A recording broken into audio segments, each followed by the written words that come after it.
topic on new challenges in cybersecurity, and today's speaker is CA Babu Jayendran. So I request our Bangalore branch chairman CS Batsevaram Shankar sir to please escort our guest and present the bouquet on behalf of Bangalore branch.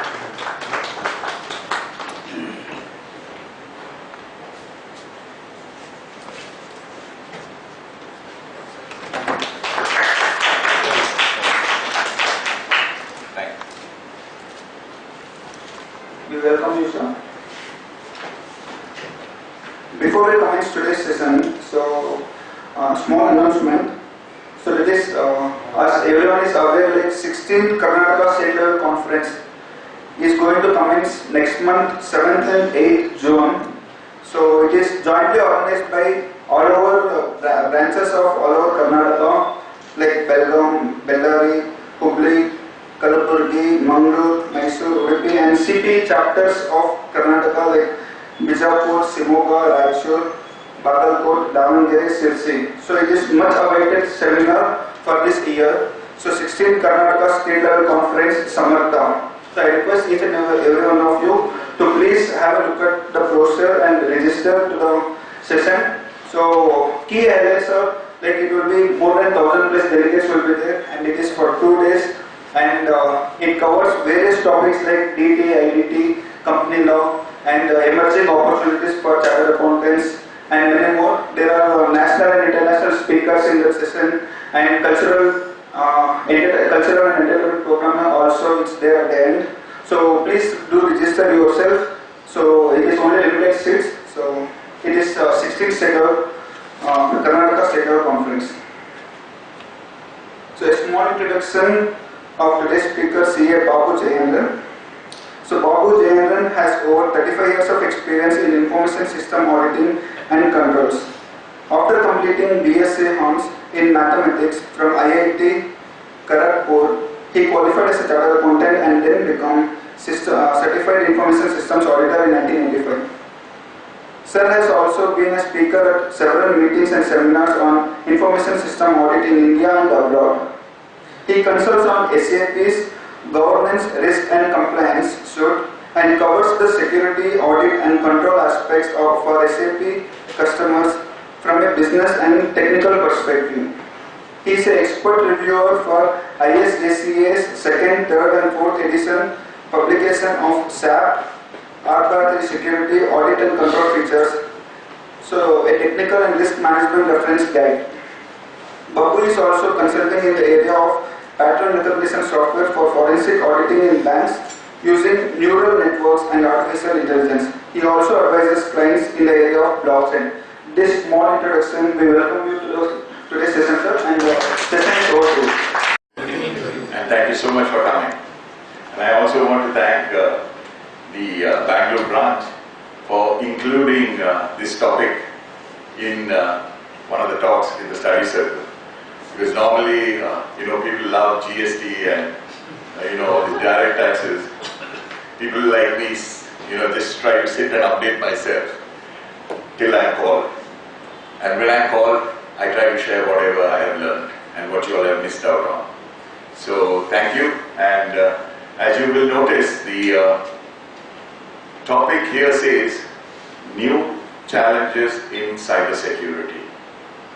And when we say new, there's no point in me talking about all the challenges that we know about cracking passwords, denial of service attacks. I'm sure all of you must have heard a lot of this by now, that how hackers are, breaking into systems. What I want to tell you now is the big challenge that is happening worldwide, and we as chartered accountants, where we spending our lifetime on risks and controls, I think it's very, very important for us to know about these risks and controls. If there is a risk or a vulnerability where someone can come into your organization and change some data or steal some data, I think as an auditor we have to worry. And we have to worry about it, and if we have to report it, we have to report it to the organization to take make sure that they take some corrective and preventive action. So in keeping this background, and I will tell you the things that are happening today and which are quite challenging actually. And I do appreciate the fact that all of us are not having a technical background. We are all coming from a domain side. Having said that, I'm also from a domain side.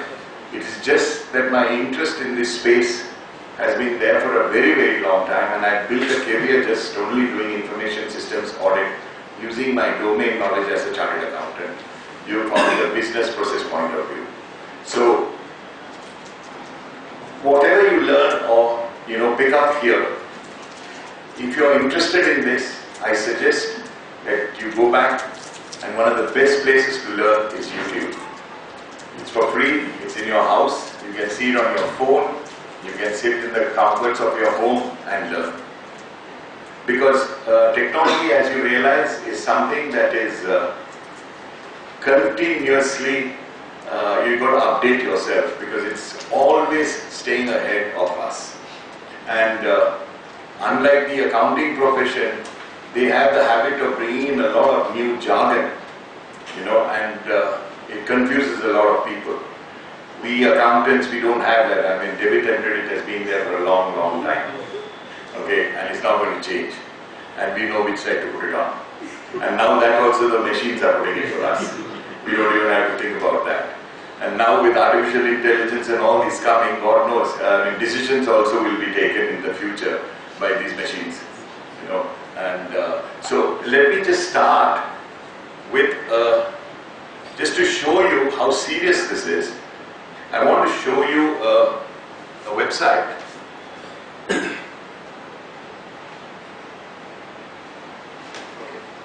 Can you all see this? This is live data of attacks taking place across the world. You can see right now it is going from USA, it's hitting some place in Netherlands, from Finland, you will see it's coming into India. India is now being attacked. It's going on, now it's gone from, someone is attacking from UK, he's attacking in some South American country. I'll just keep this for a minute so that you can see the movement, because when you look at it for the first time, you may not be able to. Can you all see a map at the back? Or is it, I think you may have to off the light. Can you off some lights?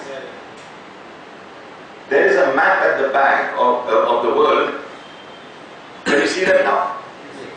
You can see that, right? And at the bottom, you will see what are the attacks. Like Trojan being sent to somebody, some malware being sent to some place, that is from USA to maybe to India or to UK or someone, into somebody's computer.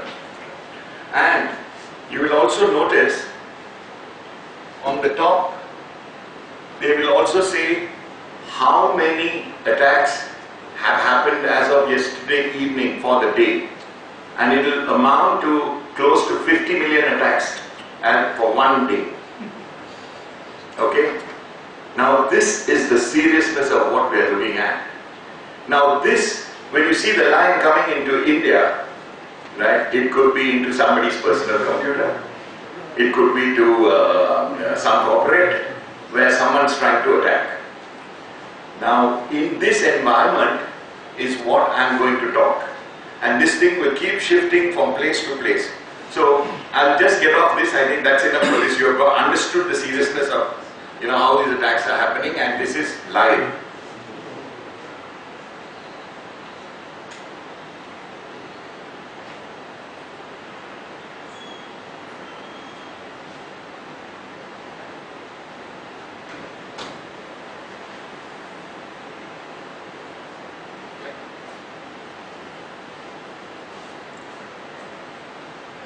I am ignoring this, already an intro has been given.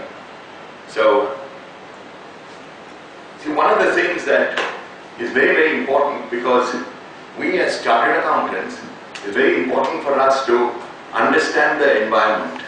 Even if we are going to do normal financial audit, we actually go and understand the environment of that company. Right? And it's based on that then we can make our audit plan, program, etc. Similarly, we have to understand the attack surface in cybersecurity. And in real life also, you will notice that after 26/11 happened in Bombay, right? The attack surface before that was something, and the attack surface changed after that, because the terrorists came by boats and they entered 5-star hotels and they blasted people in the hotel, right? After that, you will notice that there is surveillance of our coastal areas continuously 24/7 because the attack surface changed. Okay. So there was continuous surveillance even now going on around our coastal areas, and also you will notice that when you enter any 5-star hotel, it's like catching a flight. Your bags are checked, you have to be scanned before you enter, right? Now, this attack surface may happen now in Sri Lanka. Okay, it will change now in Sri Lanka. It happened in India from 26/11. So, what I'm trying to tell you is that even in cybersecurity, you have to understand your attack surface. Now, we know the attack surface, how it existed before. And now let me explain that to you through some slides.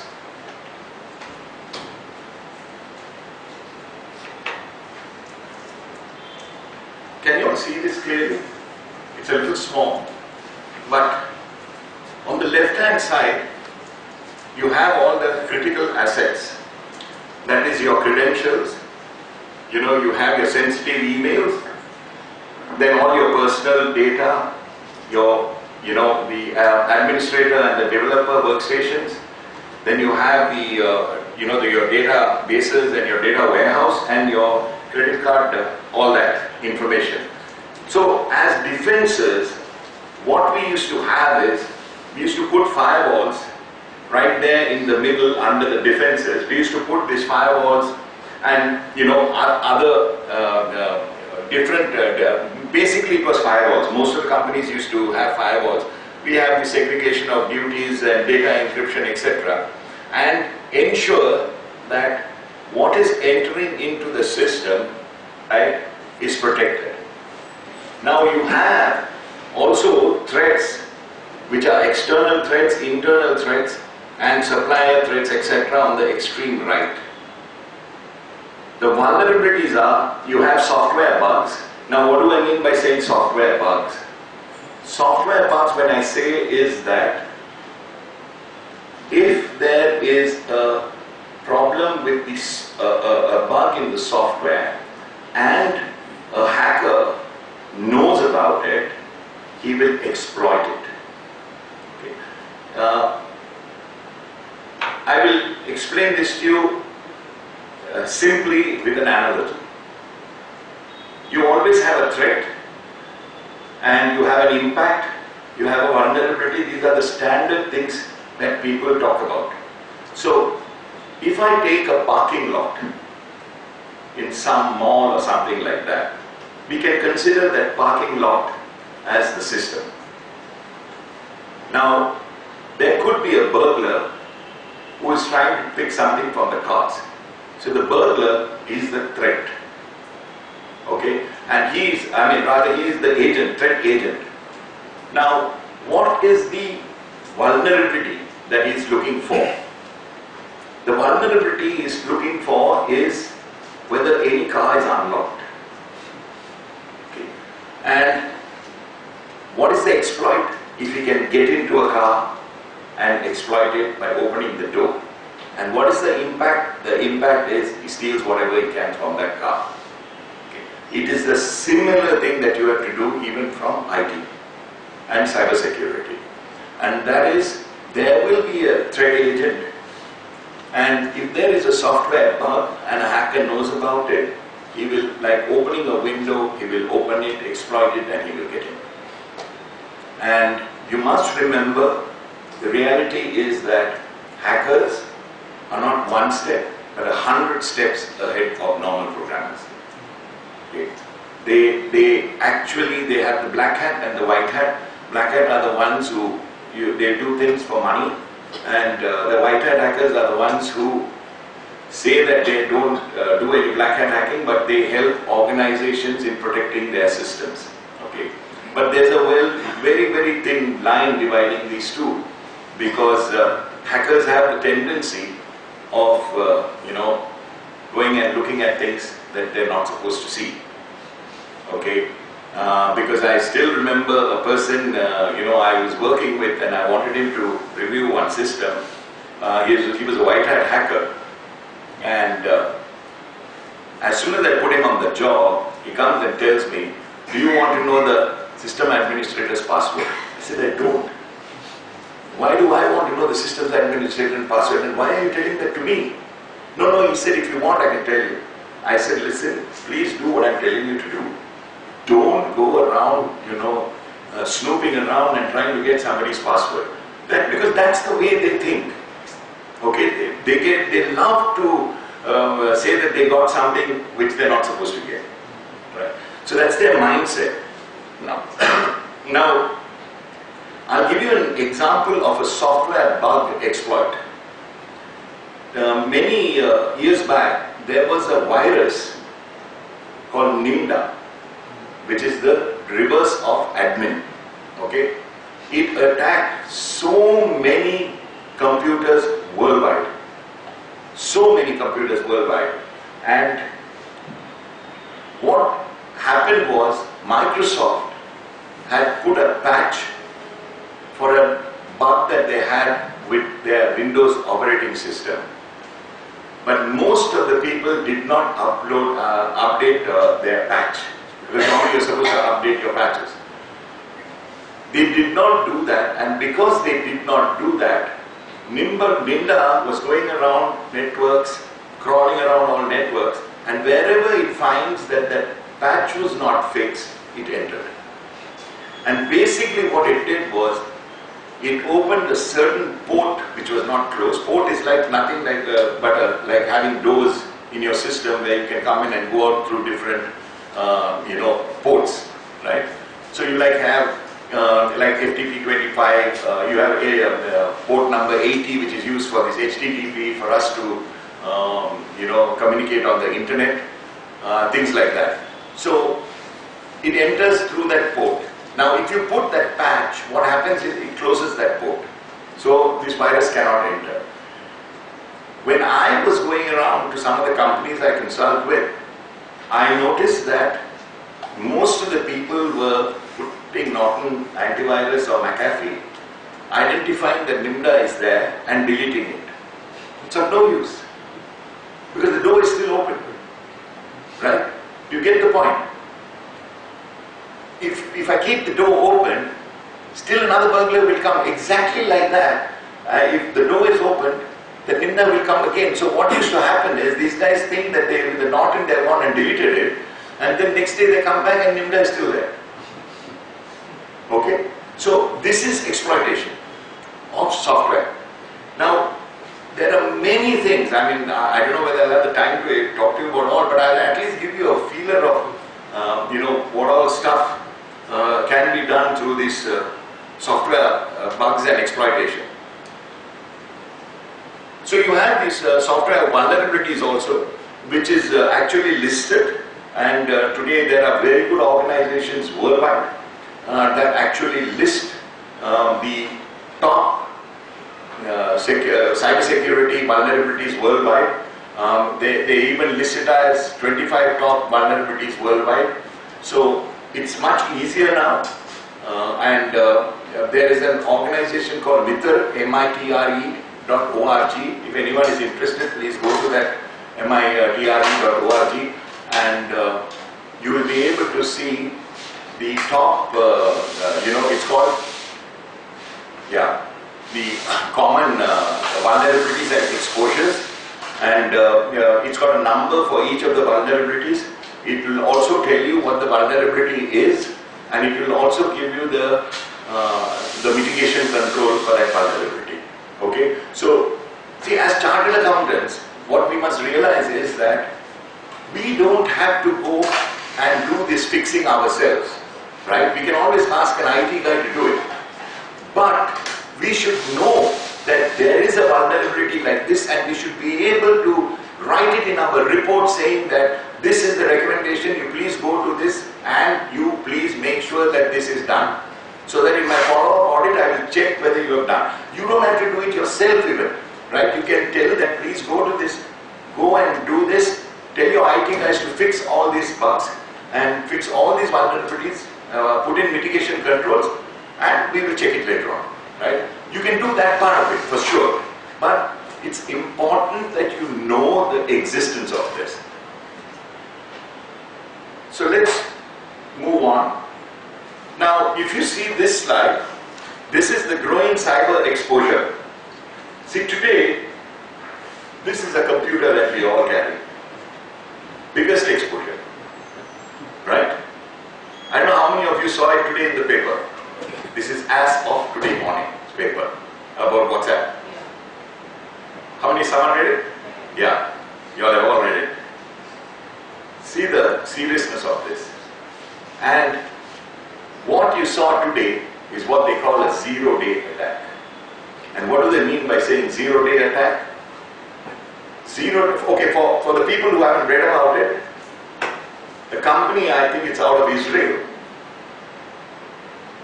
can call your number, and by calling your number, they can plant the spyware in your phone through WhatsApp because of a vulnerability in WhatsApp, and they can log all your messages and monitor you. This is absolutely serious. Now, the exploit is going to be fixed by the Android and iOS operating system and also by WhatsApp. But it will take 24 to 48 hours, what they said, before we get the patch.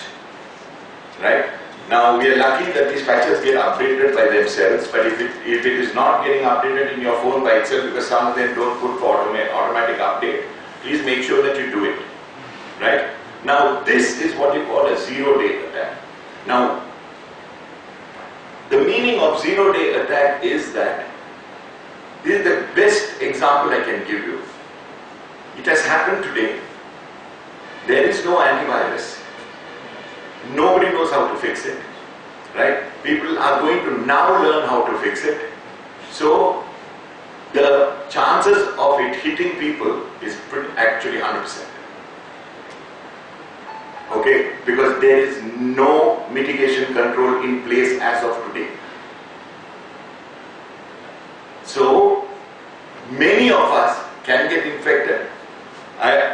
The point which I read in the paper, which I am not clear about, is whether you have to pick up the WhatsApp call for it to plant it onto you, or is just a call enough to your number. I'm not too sure. I read it twice. It's not mentioned. It says through a call, through a telephone call. Okay. So if you see any call numbers coming from IC code Israel, don't pick it up. Okay. So these numbers are scary. You know, the growing cyber attack surface, I mentioned about attack surface, is the source is McAfee. They're saying that there will be 4 billion more users, there will be 4 billion users in 2019. More data, right? In 2015, if you can't read it, can you read it? Is it difficult to read from? Okay, so you can read it. So you see that there's more data, there are more network traffic, there are more IP connected devices, and there are more smartphone connections. And smartphone connections, when you say, these are just like a computer.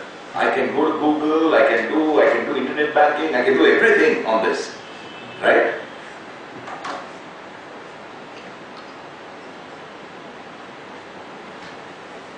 See, what we used to do, if you see this, there's a red line here, right? Going right now. See, this used to be the way we used to protect. We had our servers inside in our organizations, and then we had a firewall built around that, okay, and we used to protect it inside. This is how most organizations have been working all this time, right? And that is how the security and information security was handled. Today, you have the new exposure, which is this outside thing, where you have these remote workers, you know, access through the internet. Then you bring your own device. Then you have contractors logging from outside. You know, so many vendors are logging from outside. So many people logging from outside the firewall. And that makes it much more difficult to handle this. Now, as we go along, you will appreciate this more, because I'll show you some more slides with some actual, masked dashboards from some software, and then you will realize exactly what I'm saying. If anyone has doubt or something, just put up your hand. You don't have to, there's no formalities, you can ask me at any time. And you also have the cloud apps right there, and IoT, this Internet of Devices. Now IoT, when we say, it is, most of the devices today are getting connected, right? Phone is a great example. We all know it because we use it. However, you have drones flying around the place, okay? Very, very used. Recently, I'm talking about yesterday's paper, there was a drone attack, I think, in Yemen. Some 7 drones went and hit some, Saudi pipeline or something like that. Okay, so they're using it for that. Now, please remember, these are all devices that are communicating with each other continuously. Okay, and how are they communicating? They're communicating through the internet. Okay, they're communicating through the internet. So anything which is communicating through the internet is out there for someone else to hack. Right? If he has got any ulterior motives, he can hack it. So, in fact, there is a website called Shodan. This website has, it's like you can do a search of all IoT devices connected to the internet and which are vulnerable. So, as much as I can access it, a hacker can also access it. Okay? So say, for example, if you go to this website and you look for router, you know routers, right? All of you know routers are in all organizations. We have it in our house also, right, for internet connection.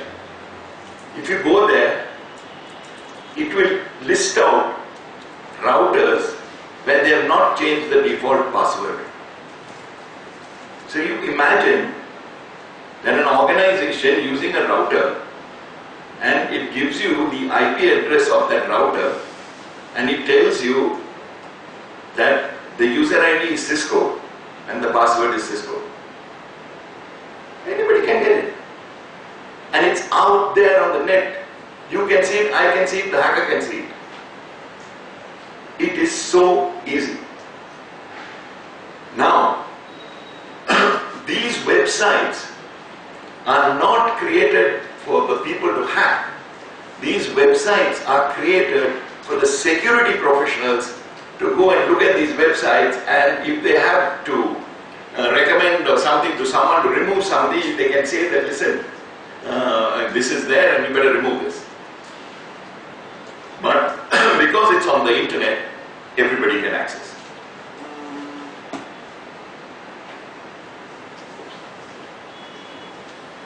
So, see, this is the reality of what's happening.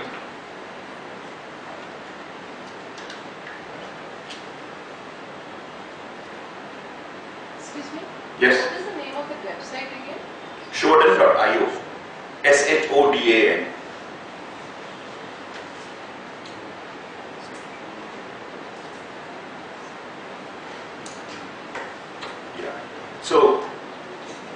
Now if you look at this, whenever you see in organizations, I'm sure all of you being CS, somewhere down the line you have learned about system development, lifecycle, etc. Okay? And whenever someone's developing software, security is the last priority. Because what's happening is, you go to any office where they're developing software, half the time the programmers are so busy saying, we got to go live, we got to go live, we got to go live, because the users are waiting for it. Okay? Security gets the least priority.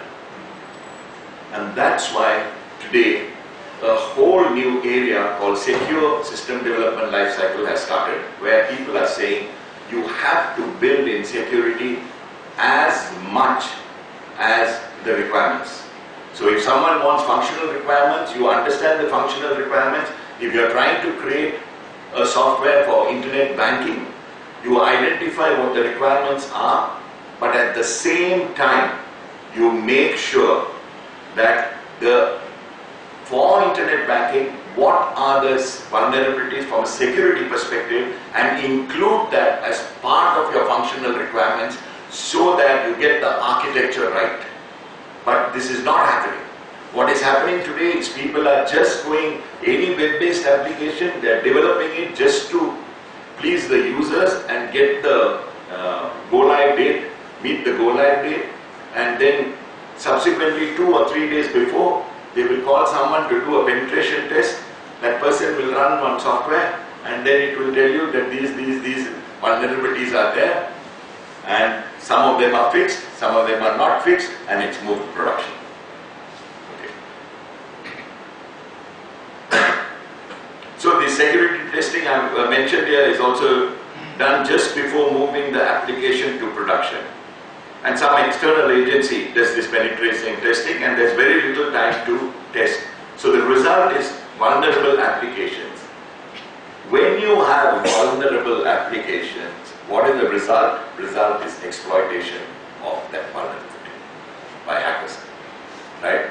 It can be by hackers, or it can be by the programmer who, if it's an in-house developed program, it can be exploited by the programmer if he has malified intention. He himself can exploit that bug, right? Which only he knows about. So, luckily most companies today are, buying a lot of, ready-made software from outside. Okay, like most large organizations run SAP or Oracle apps, high-end applications.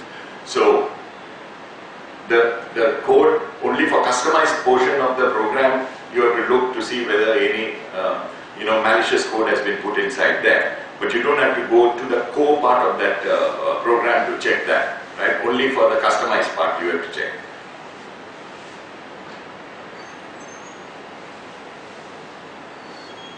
So when you say this attack surface analysis which I mentioned, so basically you have to understand the risk areas in the application and make the developers and security specialists aware of that. Parts of the application are open to attack. So, we as chartered accountants, how we can contribute to this space is that if we understand ourselves that the attack surface has changed, and we understand what the risks are and what the vulnerabilities are, we can recommend to these people when they are developing software to ensure that it is taken, and all you have to do is you can tell them that please make sure that security is included when you are developing any software. And if you are going there for an audit, you can always tell them please show me what you have considered, right, as an attack surface for the purposes when you are developing this application. So because you are trying to basically try to figure out through which areas the person can get in through that software. That is a basic idea. It is like you're building a house, you definitely do that, right? When you're building a house and if you're going to the architect, if he's going to keep too many open doors or something like that, and he's going to keep a part of the roof open for you for the sun to come in, right? You also know that it's not only the sun, but somebody else is also going, somebody else's sun is going to come in, right? A burglar can walk in through that at the middle of the night. So, because it is your own house, right? Nobody has to teach you security. It's in your DNA.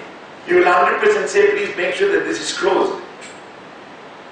Right? Or you make sure that the area he comes, all the doors are there which I can close so that nobody can come into my house. It is exactly like that. So you have to find ways to minimize the risk.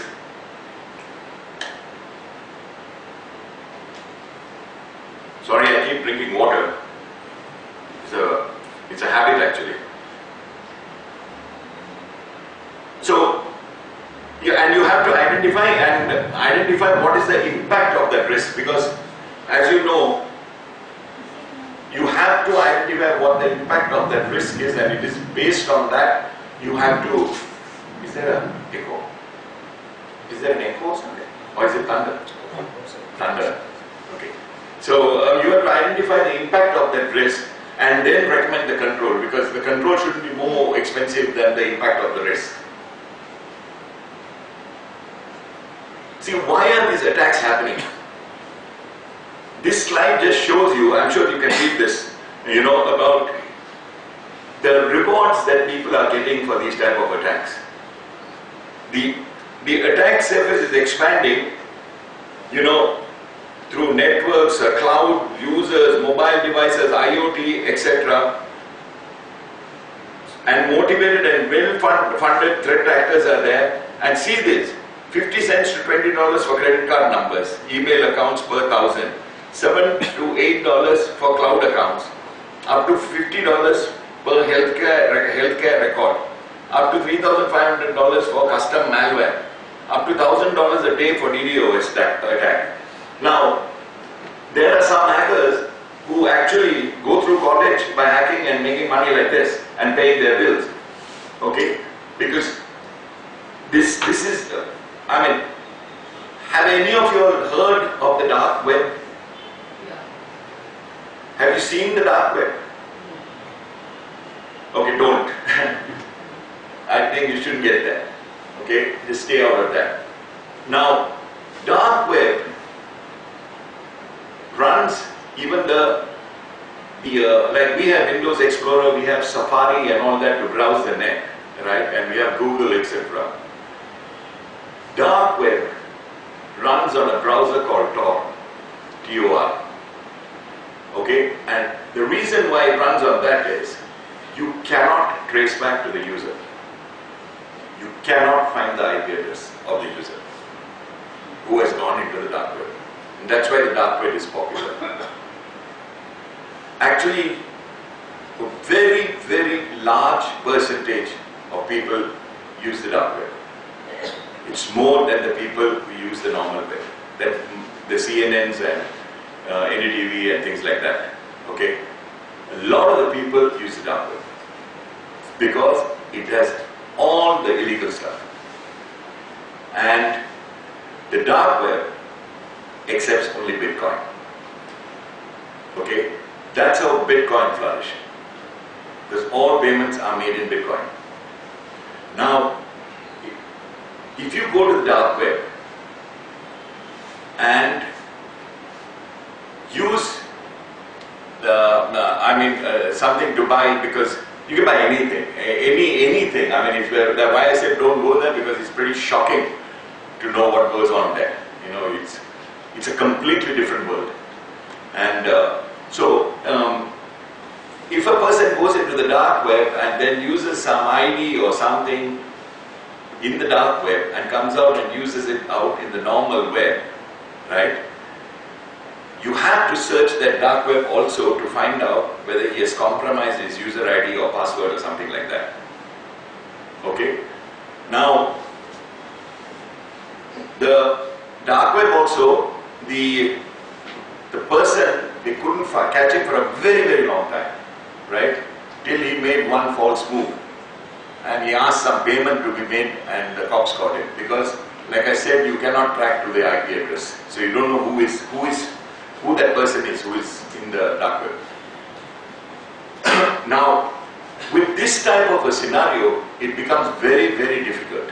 And most of these people who go into these type of areas are the guys who are looking for things to hack or, trying to find something. They get a challenge to break into some system.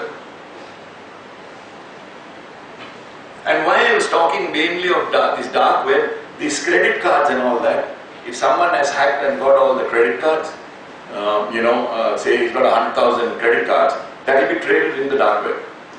Right? It's not going to be traded somewhere else. I mean, he will put it in the dark web, like you see what you see in Flipkart or Myntra or Amazon. Only thing, this is stolen credit card numbers. This is the price. You pay me so much in Bitcoin, and it's transferred. Right?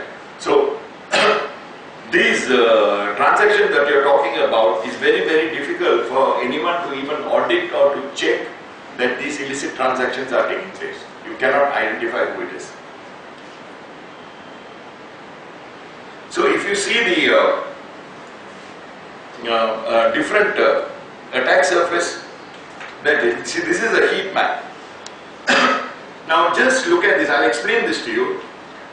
Look at the first line. If I have on the top some suppliers, vendors, contractors, customers, employees and others, and if red is high risk, yellow is medium risk, and green is low risk, you will notice right on the top that is normal organizations which have got computers and are working, right, who have servers, desktops and others, which is the one I was telling you within that perimeter, within that firewall, right?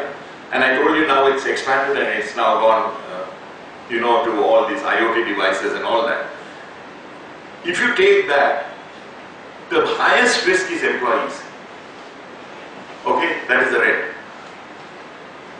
And it is, right, it is employees that are the highest risk because they are the ones who can access the database and they are the ones who have got access to it because they are within the firewall. But when you come to the cloud, right, it is all put as medium risk because on the cloud, like if you're on Amazon Web Services cloud or you're on Google Cloud or Microsoft Cloud, they take care of all the security, and because they have created the stuff, they are supposed to protect you from all that. So that's why it's put as medium risk. Then mobiles, contractors, employees, because a lot of the things you can do through the mobile, like internet banking. I'm sure a lot of you do internet banking, etc. on the mobile, right? So you know that it is very, very easy to Paytm and all that. You can transact. Then IoT devices, that is all these, when I talk about IoT devices, it says your suppliers, vendors, customers and others, they're all in red. What is happening today is, there are things called PLCs, that is programmable logic controllers, which are the ones that run in, say, in dams, which is running your power grids and all that, which is put in all these industrial places. These are programmable and they have been around for some time. So the technology is pretty old. Okay? And today they are getting connected as an IoT device through the internet. I was involved with a company which I was consulting for, where we created a product to control a school in California.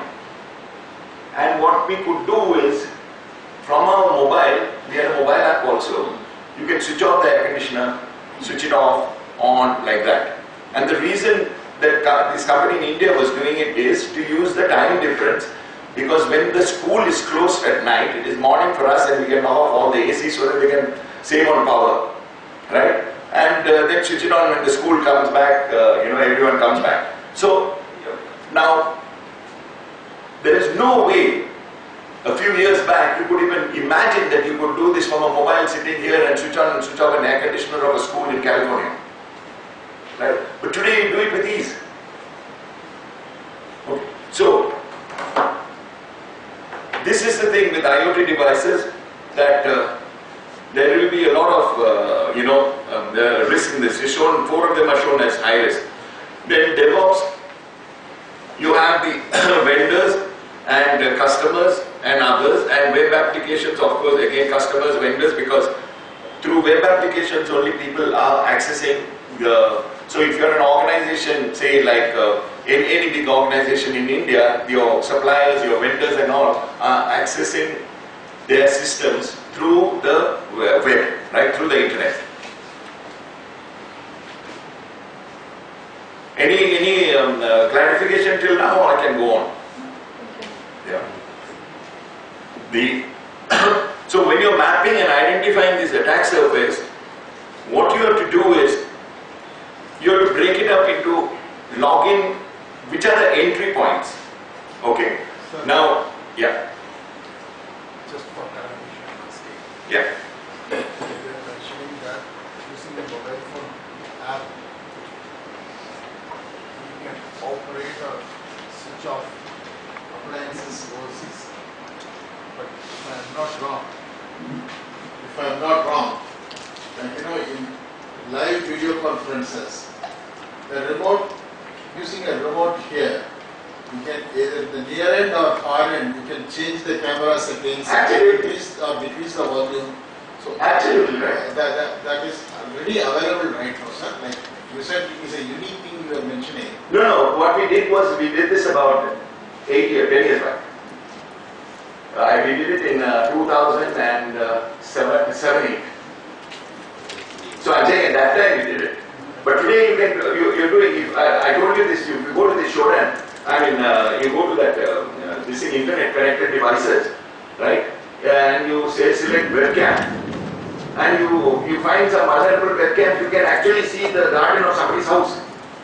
So what is the intended purpose? Because of course, if it is a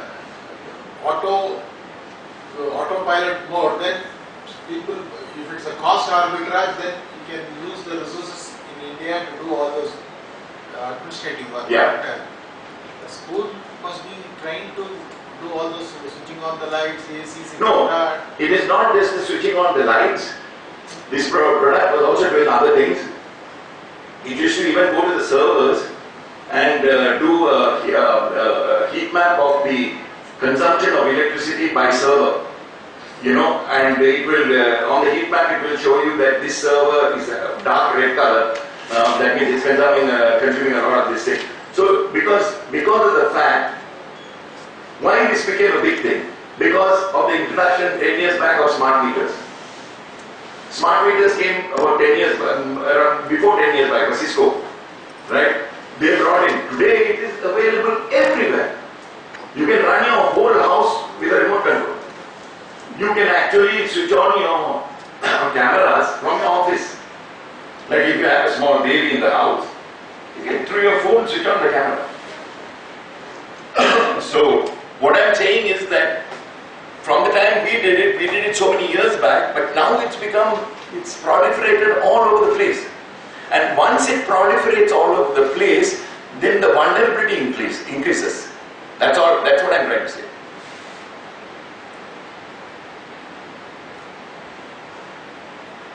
So like this webcam thing also what you were saying, just imagine if you go to that website and open a webcam, go to that IP and click on it, you can actually see somebody's house garden, he has not protected it. Now God knows where all he's gone and put webcams. There may be, I've not gone all and seen all the webcams, there are so many, worldwide they're showing.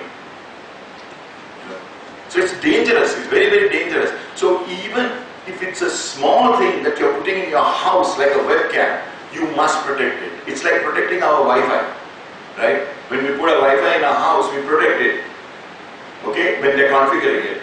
And the most important thing with most of these things is configuring, including your mobile phone, right? When you get your mobile phone, you have to configure it so that you don't get these type of attacks. So this login authentication entry points, why this is very, very important is there is have any of you heard of this one vulnerability called SQL injection? No. Okay. This is a technical, I won't go technical, but I'll explain to you very simple so that you know the seriousness of this. SQL injection is one of the top vulnerabilities in the world. And it is not a new generation. One, it's been around for a long time. Okay. What it does is that most places, whether I'm in a bank or wherever I have to log in, there is two boxes that will come up. One is user ID and one is password. In SQL injection, I'm not going through the technical things because it doesn't make sense. I mean, there's no point. Anyone interested, you can go and read about SQL injection on your own. Otherwise, people who are not interested, they'll get bored. But the point I want to say is, why I'm saying login and authorization entry points is, you can put a code there inside that user ID. So if supposing I have to enter in the user ID Babu, right? What the system is doing is, it immediately creates a query in the back end and sends it to the back end server saying, Babu, password 123, go and check in the database whether this name is there. That's what it's doing. And I'm telling you in very, very simple way, I'm telling you. So that query will be generated on the fly. As soon as I enter Babu and my 123 and hit the submit button, the query is generated, sent to the backend database server. It will check the database whether my name and password is there and return the result and let me enter. Whether it is bank or whatever it is. Inside that box, because SQL is a language, if I go and put, I'm not going to tell you the syntax, because syntax means that in programming you have to put comma, full stop, semicolon. If you put semicolon, it is end of this thing, a SQL statement, things like that. You don't need to know that. But if I go and put, in addition to my name Babu, and I say comma and say 1 equals to 1, right? For the computer, it means search for Babu, or if 1 is equal to 1, which is true, right? It will return something to me without the password. What it will return, I'm not going into all those details, but I will go in.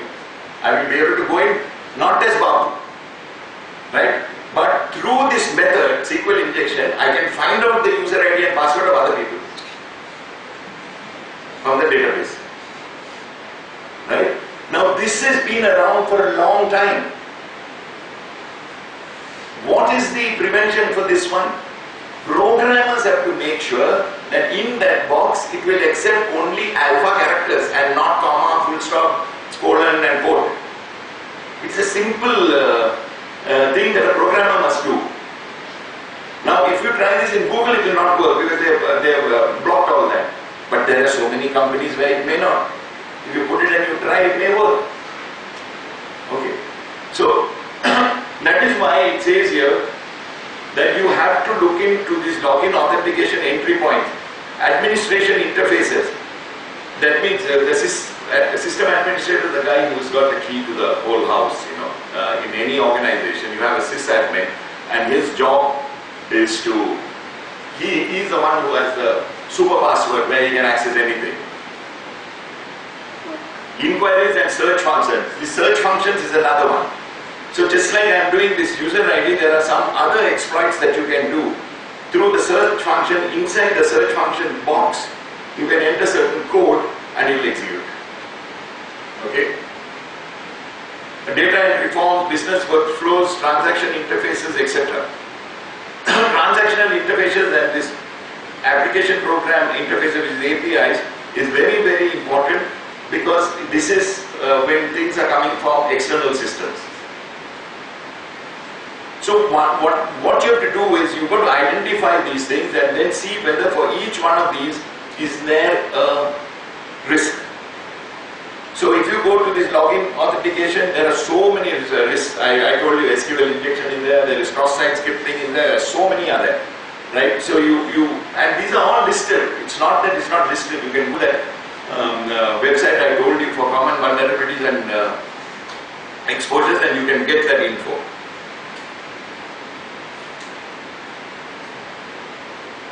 Okay, so if this example, can you see it from that?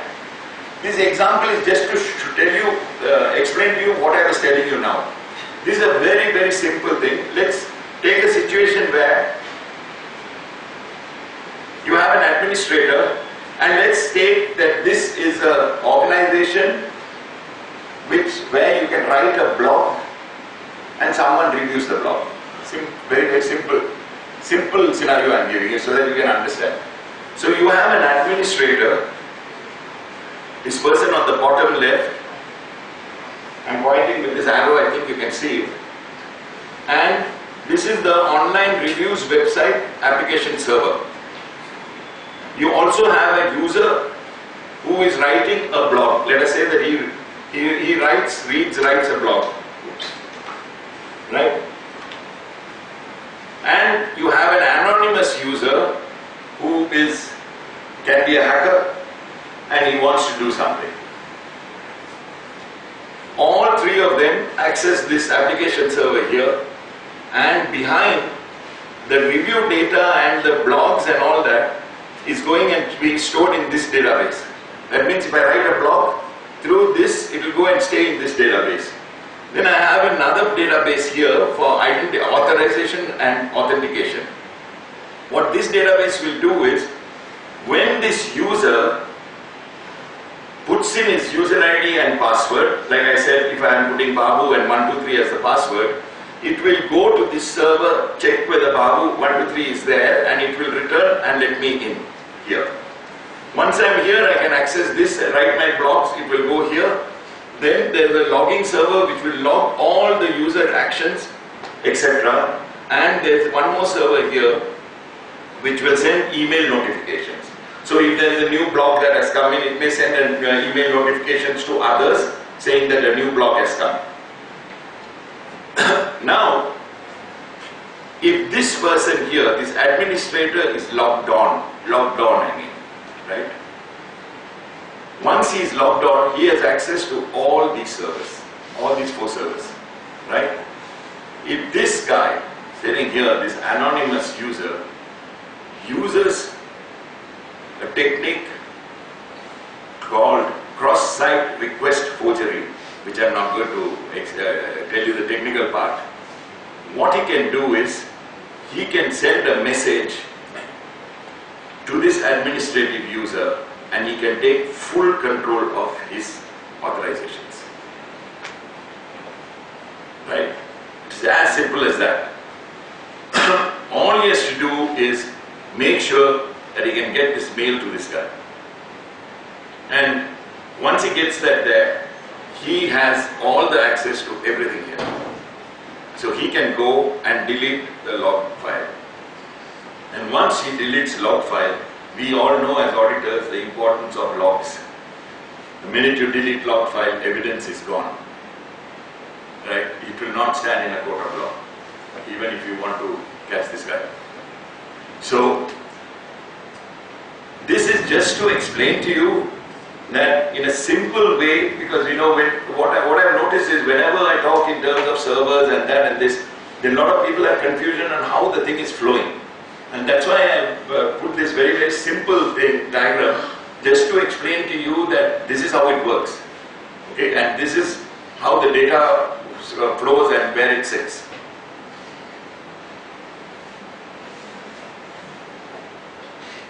Any questions on this? Please feel free to ask. Since you are mentioning about blocks, there are blocks where you can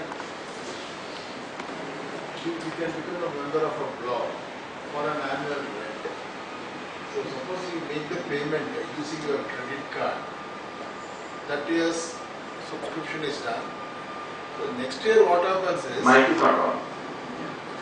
next year what happens is, on the appointed day, you simply receive a text message that your account is debited for this 2,400 or 2,500 for the renewal subscription, though you have not initiated the transaction yourself. So it means when you used your credit card last year, The first time. first time, I think all your credentials, including your CVV, gets stored by that guy. So what is the guarantee that he will not use it for some other transaction also? Yeah, that's why, you know, they always ask you about the save, do you want to save your credentials? You know, you should always put it as no. But because you see, a lot of people don't see this, read between the lines. And if you don't, I mean, it's like these license agreements, you know. You have to read the license agreement for it to go to the next page, right? And everybody is saying accept. They just hit the accept button because they don't want to read everything.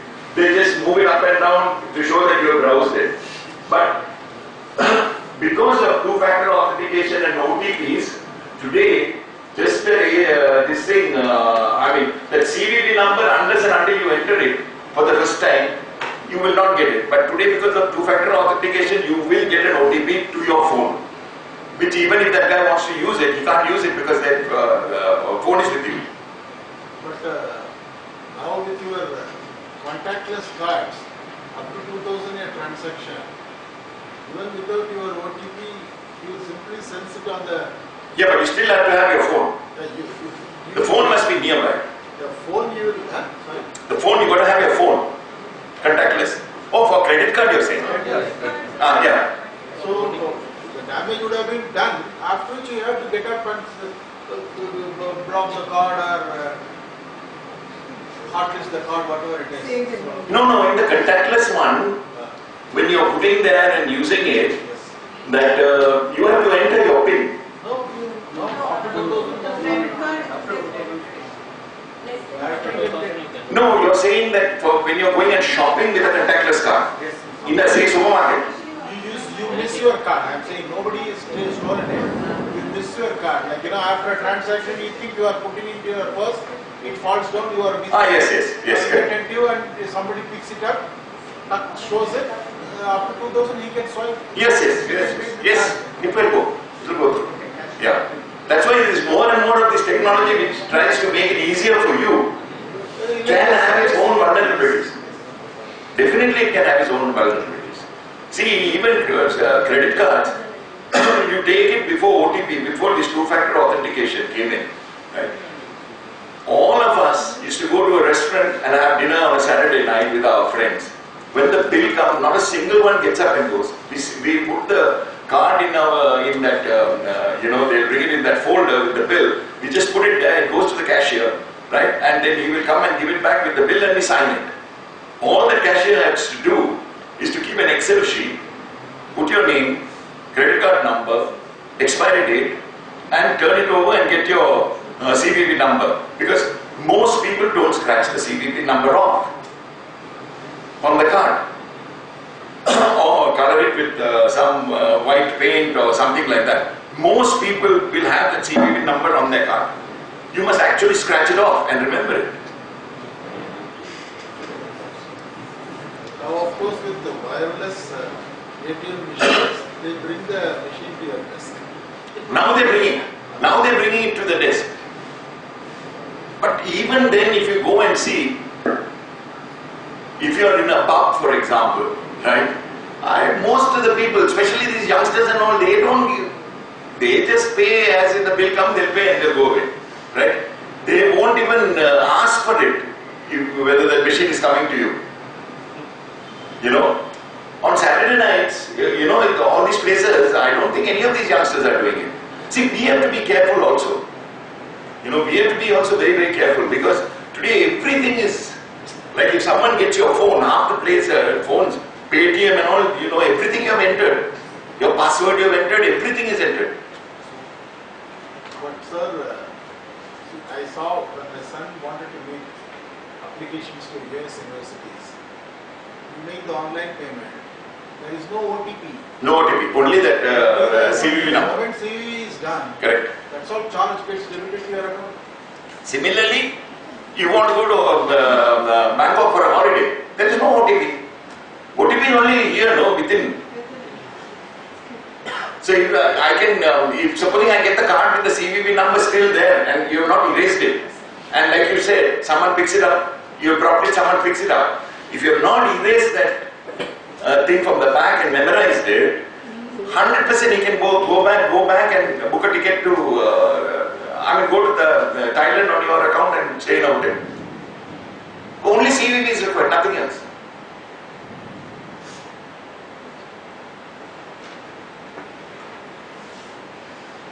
Right, we'll move on. It doesn't ask for the date of birth. Sorry? The online sites don't ask for. No, I'm saying that, see, if I'm booking here, if I'm booking in India for a hotel, then OTP will come.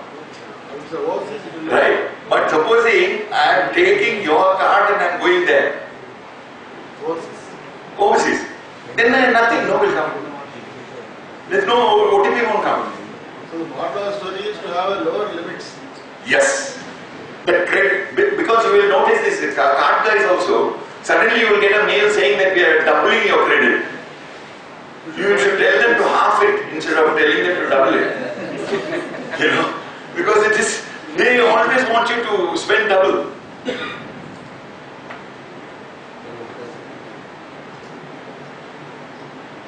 So, this is just a simple example for you all to understand what I'm saying. So, if you take say suppose somebody is making a web application, the first web page so that you understand this whole concept of attack surface. Say somebody is making the first web page that you create, the impact is it opens up a system's attack surface because he's creating the first web page that he's making. And it introduces, if you see on the right hand side, it introduces all kinds of new risks. Right? So we have got to go and understand all the risks for the new web page that he's going to put, which means that we should know the OS it's running on, we should know what are the systems that are connecting. I gave you that, saying that, you know, what are the user inputs, what are the interfaces, all that. We have got to go and analyze all that. Having done that, if they add another field to that page, then technically the attack surface gets bigger because it's adding another page, but the risk profile hasn't changed because the environment is the same. Right? You understand that, that is the difference. Then you add a new web service, then adding something like that, like if I'm adding, if I'm adding another something that doesn't fall into the existing bucket, the attack surface becomes bigger. More thorough risk assessment has to be done. I'm putting this slide here only to show you that we basically, as auditors and people who assess risks, should know this.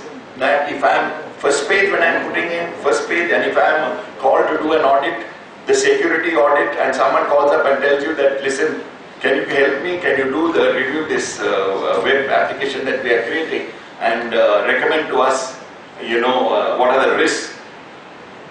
The first thing that you're going to do once you start the review, you will know what the attack surface is. And then after that, every time if he's just going to add one field into the same page, he's not going to change, right? Because if he's going to add a field, but if that field he's adding is a field where that is the field which you're asking for user ID and password, then the attack surface will change because of the fact that SQL injection can go in. You get the point. But if it is a read-only field where he's only going to display something, then nothing to panic. Right? Attack surface doesn't change. Right? So this is how you've got to do the analytics. I don't expect you all to understand every single thing that I'm telling right now in just a 2-hour presentation.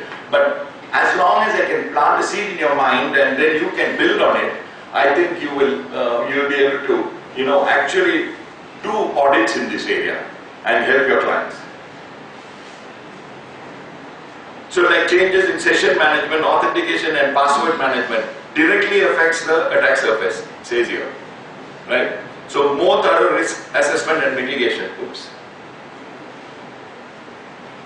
Changes to authorization access control directly affects the attack surface. More thorough risk assessment and mitigation. And remember, see, password is the most important thing, but password is like a toothbrush, you don't share it with anyone. Okay? It is only for you. But the way people share passwords is not funny, especially in organizations. You will not believe it. I was in a company and there were developers sitting like this. One guy from one corner, I happened to be just walking by, still calling out to his friend sitting there. And he said, listen, I'm going tomorrow on leave for 7 days. Right? You have to take care of my work. My user ID and password is this. I got stopped. And I told him, if supposing you were on the road, right, and your wife was on the other side of the road, and you were on this side, and she called out to you and said, listen, what is our PIN number for our ATM, or what is the user ID and password for getting into internet banking, right? Will you shout it out? He said, no. He said, why? If you won't do it for your own personal money, then why will you do it for corporate thing? It doesn't matter to you. I will guarantee to you, you go to an organization, if you put admin and admin 123, you may get the system administration password. You put password 123, you will be able to get into somebody's account. Yeah. They don't care at all. You know, and today because of the fact, especially in organizations, because there are so many passwords that people have to remember, we have to remember so many passwords also. What do? We reuse passwords. We reuse user IDs. I will come to that in my next slide, what reusing user IDs and passwords is. As an audit desk, you go into an organization and you go and put your hand below a person's desk, I will guarantee you will find post-it stickers with the passwords written on it. Because people have written it down so that they can't, because they don't want to forget. I have gone to a bank where there is a maker and checker, right, for a loan approval. The application goes to the guy who does everything, checker, he's the maker, and then the manager is supposed to approve it. So I just asked him, can you actually show me the process that you're doing? So the maker shows me the process. He logs in with his user ID and he says, this is how the app I look at the loan application. And once I find it okay, then my boss has to approve it. Then he opens and he said, I will show you that. He opens one Excel sheet and he has user ID and password of his boss. He logs in with his user ID of his password of his boss and he says, this is what he does. So I said, and it's all there on Excel. He's doing it right in front of me. So I said, you know your boss's user ID and password? He said, yeah, because most of the time he'll go out here, there and on, the application will get stuck. Okay. This whole concept of sharing, you know, is something that you can see. The biggest problem with sharing, as auditors, you must realize, you must report. If you see someone sharing user ID and password, you will realize the seriousness of this only when a fraud happens. You cannot get evidence to stand up in a court of law. Because the guy can get away with it by saying that 5 people are using this password, user ID and password. You know, and during my days as an internal audit in the company, we had that problem because 2 salespeople went and shared one user ID password. One fellow blamed the other, this guy blamed the other. There was no way we could prove. You know, because both were on duty at the same time. So this is something that you must report in your audit report if you find anyone sharing this. A lot of people do this sharing of password because they don't want to pay for the license, because license cost is based on user ID. But I think that's something that, that's why I started by saying that its password is like a toothbrush, that you don't share it with anyone. It's yours.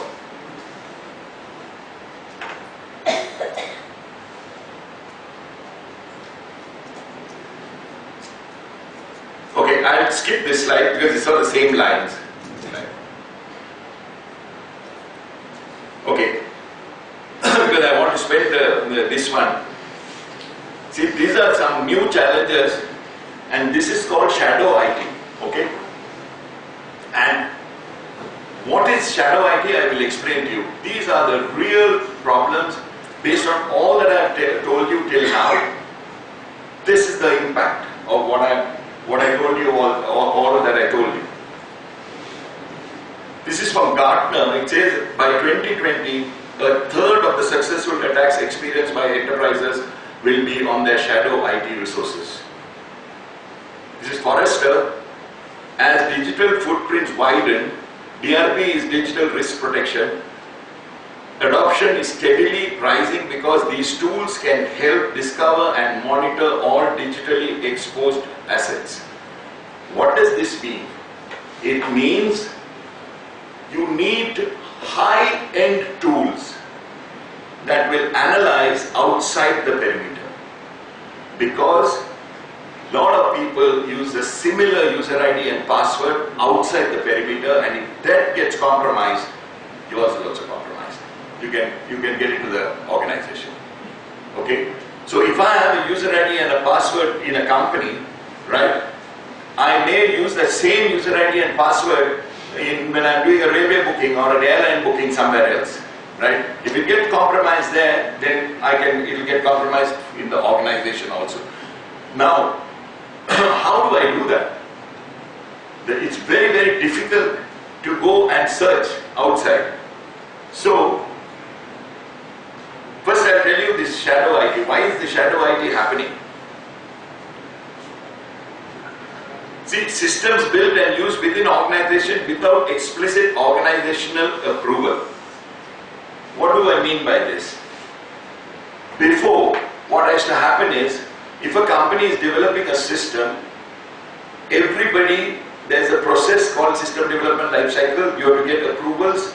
You have to get approvals from the right people, and then only you will start developing the system. There are checks and balances that somebody will go and check at the different points that the requirements will be checked. Then after that, the computer system design and architecture will be checked. Then after that, you will, the unit testing will be done. Then the system testing. Then the acceptance testing. Then the, moving into production, parallel runs, all that, right? You've got very clearly defined, points at which you have to check and sign off.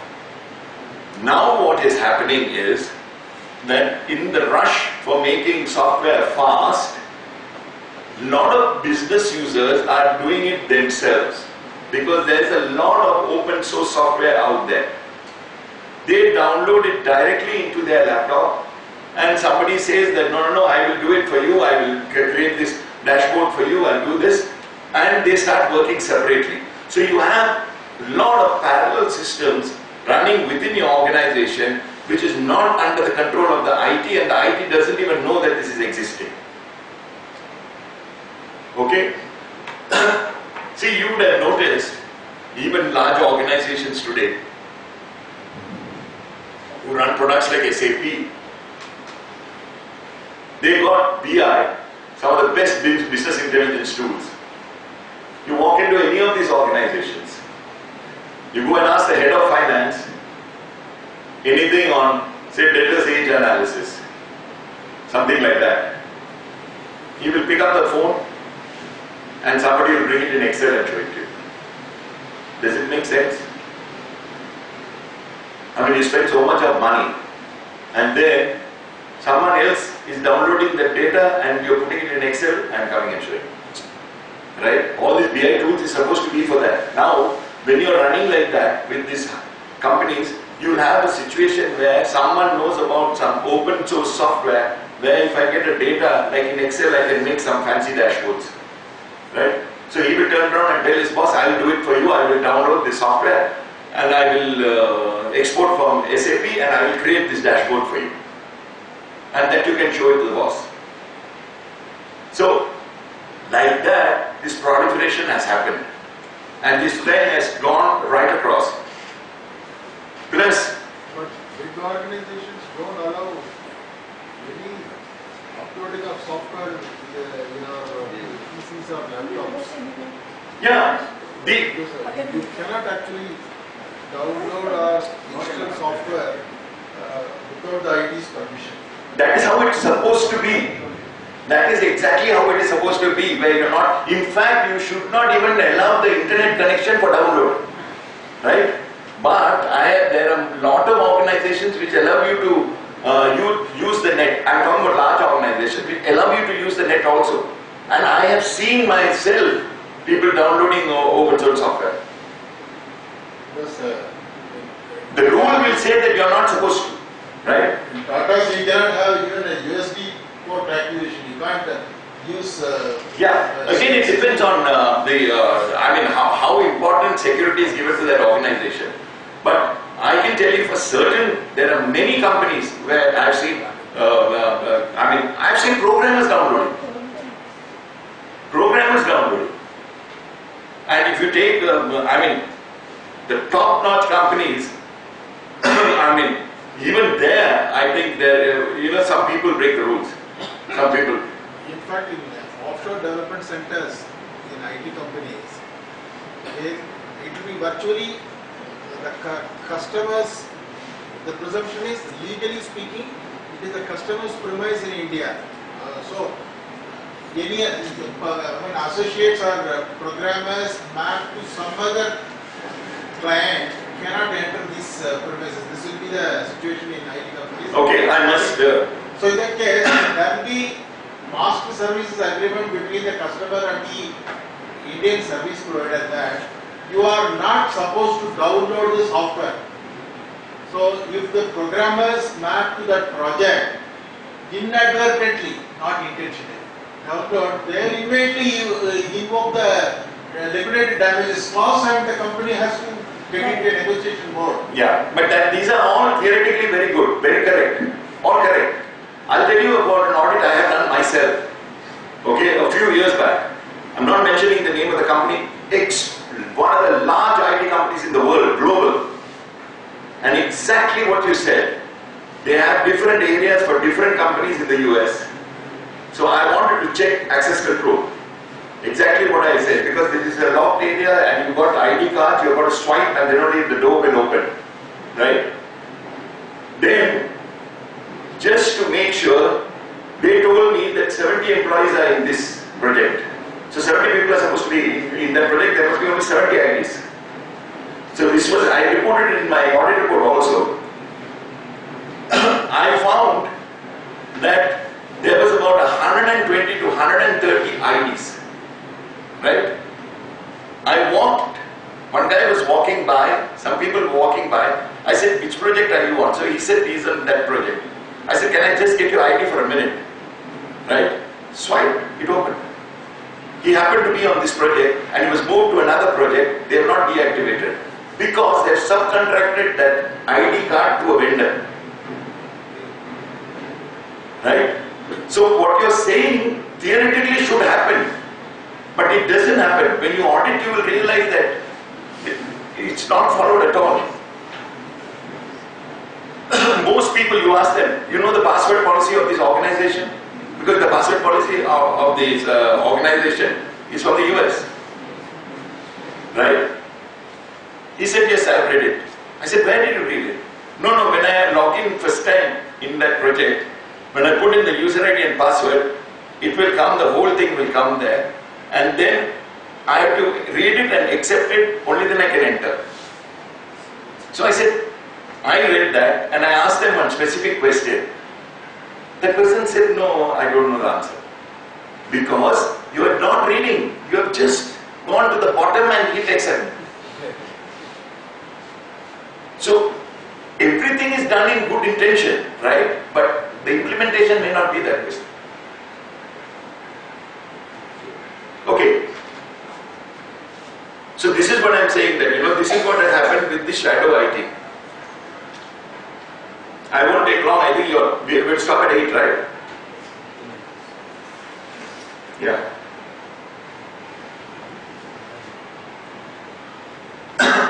So now, this is this thing I got from the net, and this is really very, very interesting statistics. 80% of employees use unapproved apps for work. That's a lot. And this has happened only in the recent past, where a lot of people are downloading a lot of open source software. Then 25% of files shared go public.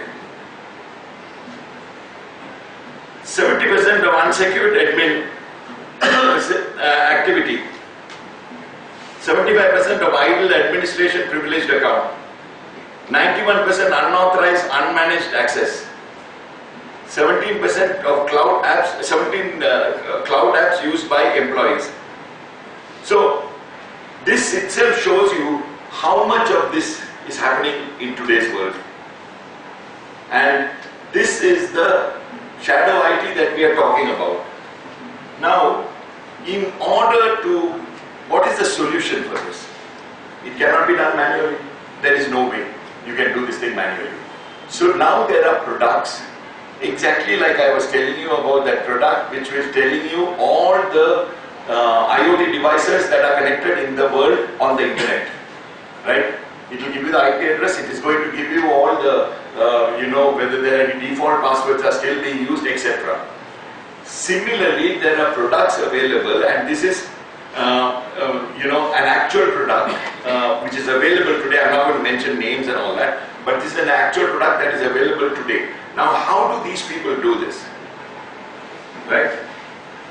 What they do is, because if I have to monitor what is outside the perimeter of the organization, then I have to monitor the world.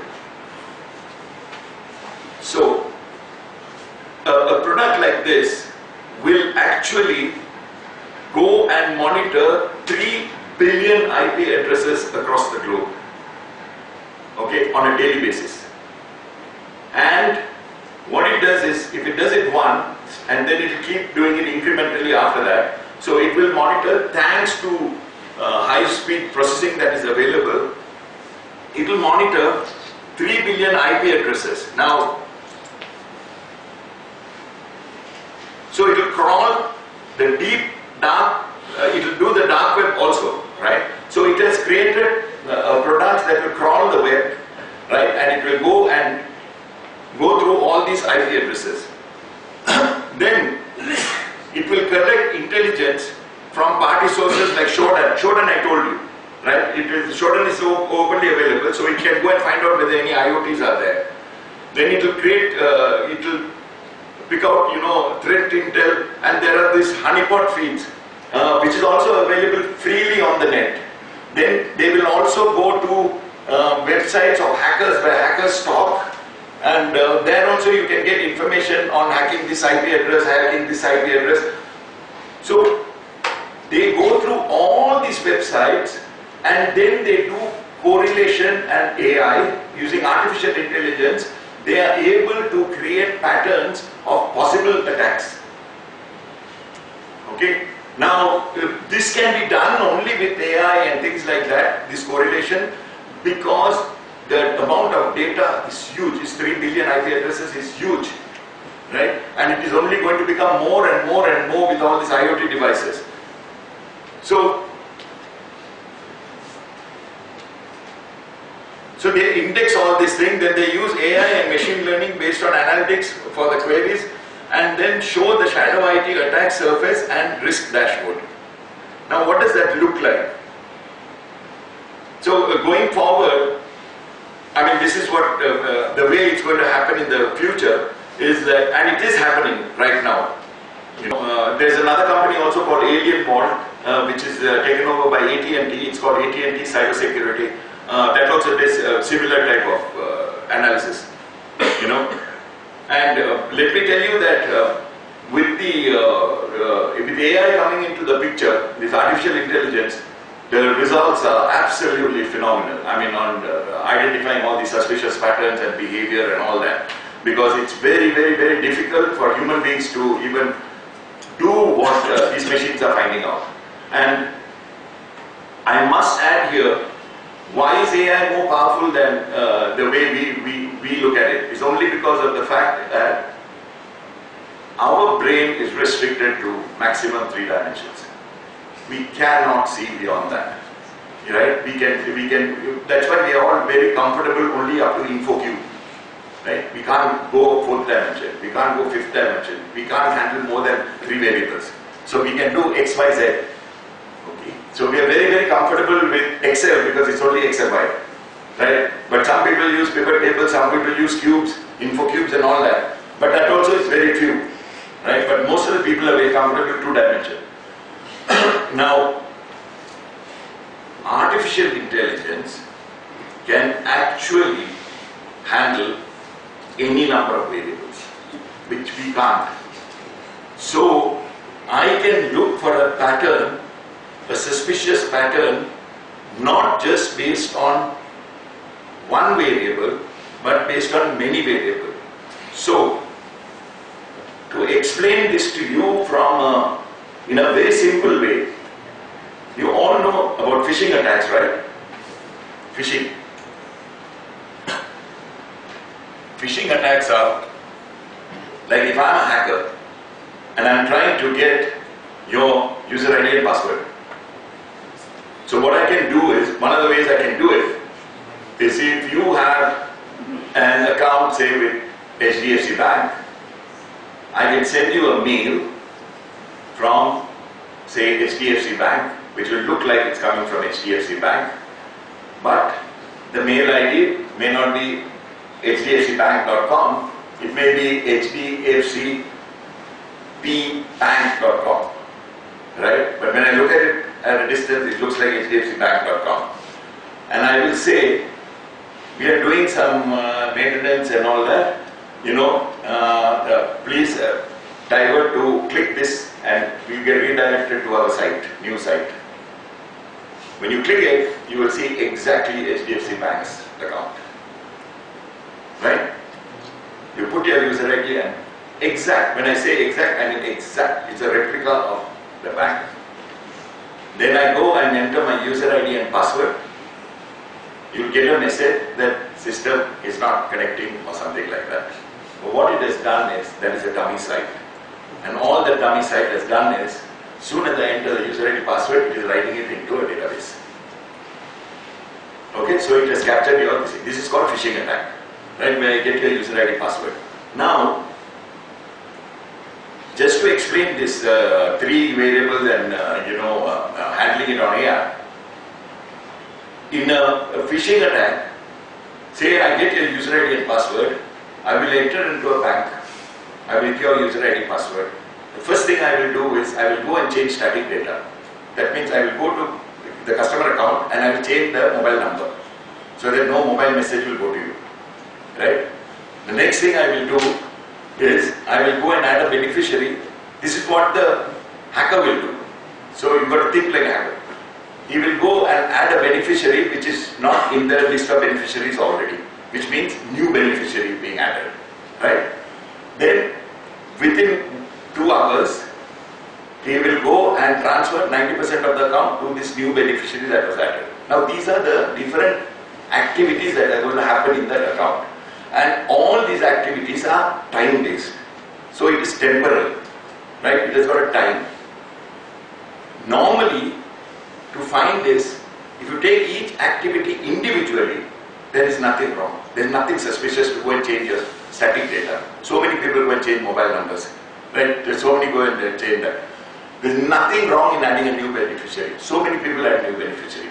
There is nothing wrong in withdrawing money from the bank, right, after adding new beneficiary. However, if it is in that sequence with a time frame that I get into the account, I change the mobile number, within 10 minutes I add beneficiary, within 1 hour it is activated, and within less than 10 minutes of activation, 90% is withdrawn, then it is suspicious. Okay? Now, AI can find this pattern. This type of patterns AI can find because it can do temporal stuff. It can say that if this happens after this and this happens after so much time and this happens after this, then this is a suspicious thing. Right? So, but changing the number, OTP will come to your mobile. No, this I am giving the... Usually you have to have your ATM card with you, some 6 digits CVV. Now I'm giving you this example because today also now changing static data, you have to physically go there sometimes to the bank and you have to show some ID and all this has happened. Why? Because of these things that have happened before. Why is it then all this? I'm telling you that because I was involved in a company where we found these things and then a lot of things were introduced. They said that you have to bring this, what do you call this, ID, physically come in front of you, things like that.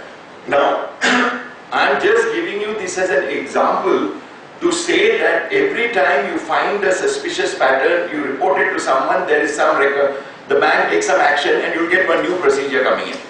Right? Now, even with this new procedure, there can be another scenario that is going to come up for which you will need AI to catch that. It is very, very difficult to catch it manually. Right? Now, this correlation of 3 billion IP addresses, which is big data, right? And you're trying to do a correlation across IP addresses and trying to find a pattern, no system other than AI can do it. In fact, when I opened my account some 10-15 years back, they have spelled my name wrongly. Okay, but it has continued. Now I showed my Aadhaar card, PAN card and asked them to correct. They say you go through the name change procedure, give a public advertisement, gazette notification, and then come here. That's what they are saying. The bank? Yes, bank says. They will not accept my Aadhaar and make the changes immediately. It is a name change procedure, go through that. So, guys are, I mean, you can call it as bureaucracy, but security, when it comes to security, bureaucracy is permitted. Yes, yes. They have to, because if they don't take this so much of checks and balances, there are people who are there who will beat the system. You know, there's no doubt about it. You know, that's what I said, the hacker, those guys who think like that are way ahead of you. Then you plug that, they'll think of 2 more things after that. You know, but I'm only saying that with AI, you can do this. But without AI, this would have been impossible to do. What I'm showing you now, this shadow ID, which is across the world. So you have to ask these type of questions. You know, like, what are you protecting? Applications, data, infrastructure, who might attack it? How might they attack it? How does the attacker realize value? How is the organization going to prevent, detect and respond? And is your organization being effective in the above? Okay, I'll just skip this one. This is all. So now we look at this digital footprint is basically anyone's digital footprint is to identify exactly like, you know, everyone has a digital footprint today because we are all using the net. Everybody, God knows, I think people like Google and know that I'm here, standing here right now and talking to you all. And they also know that all of you are sitting here listening to me. Right? That's how life is now. And because of this digital footprint, see, you see Alexa, right? A lot of you have seen Alexa and Google Home and all that. 100%. At least I am sure that if you haven't this thing off that thing, what you're talking in private also is going back. Yeah, because there are thousands of people sitting there and listening. You know, because what is it doing? I mean, it is taking your commands, and if I'm saying play something on YouTube, it's going and playing something on YouTube, but at the same time that voice is being captured, you know, and you're on Wi-Fi, sending it, you can send it back also. Right? So if you may have a private conversation and the thing is on, right, it can go. So, you know, and the other day it had come in the newspapers also that there are thousands of people who are filtering this and trying to understand the voice they're using. See, this voice recognition software also, AI has actually done a lot of work in text analytics and voice analytics and things like that. So this data goes in for the purposes of analytics for marketing and things like that, right? But where do you draw the line on what they're getting? You know, that's the point. So this is like a digital footprint. I don't know whether you can see this very clearly, but this is from a real, actual product where all you have to do is enter the URL number of an organization. That's the only input you need for this organization, for this software. You just put the URL of that organization. So if there's a company abc.org, you just abc.org. Within about less than 5 minutes, it will give you this dashboard, and it will tell you, based on going through 3 billion IP addresses, it will tell you that this company has got 567 domains, 759 subdomains, 960 IP addresses, and so many services. Then if you go further, right, it will say that, if you read this, ABC has 1,300 domain and subdomains, which is very high for an organization. Then it will also say, once we analyze these domains and subdomains, we find that there are multiple UATs, pre-pod systems. Now pre-pod systems and UATs, there are multiple sitting all over the place. SQL servers, remote desktops, etc., which might not be required to be online. Just imagine, you have created some large organization has got a pre-pod server, pre-production server sitting somewhere, UAT server sitting somewhere, right? And then they have not brought it down, closed it, when they opened another one that is still sitting there and that is still online. Then organizations must look into these systems and put it offline if not required, because these systems can be low-hanging fruits for hackers to get into the enterprise's network. And in the left-hand side, you may not be able to read this very clearly, but in the left-hand side, it actually tells you all the active domains. It will give you all the IP addresses, every single detail it will give you.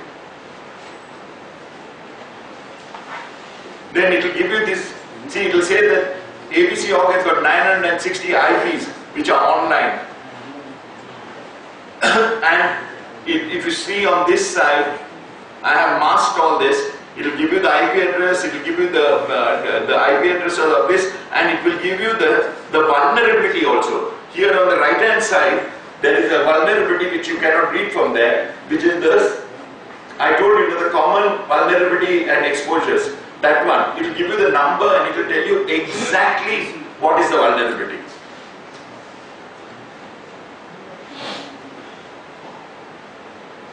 Then online services, again it will give you the IP address. So the greatness of having these type of products is that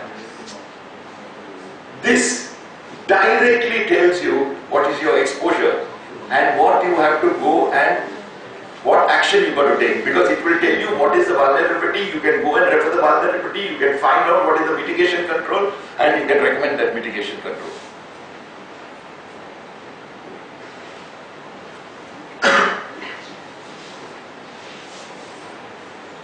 This is what are the applications running, and a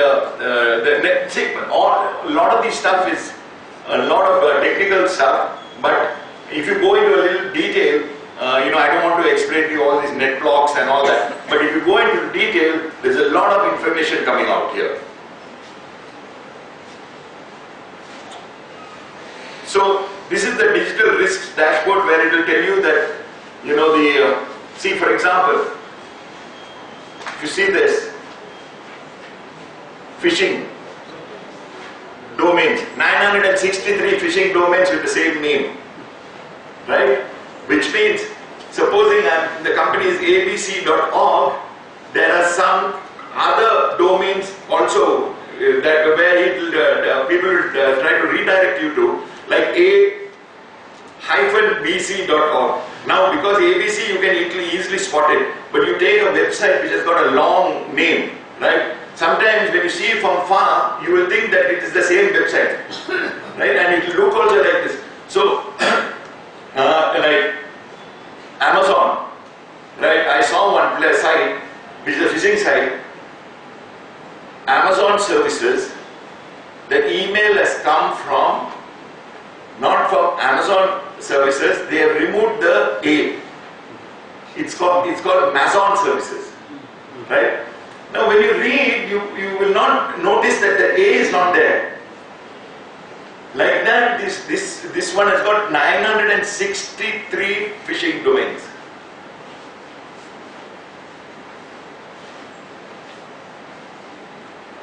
And these are leaked credentials. I told you about the dark web, and if you go into the dark web and then go and analyze that, you will get also details, because the software actually go through the dark web also. So it will go through the dark web and say that these credentials have been leaked. That means it's been reused in the dark web.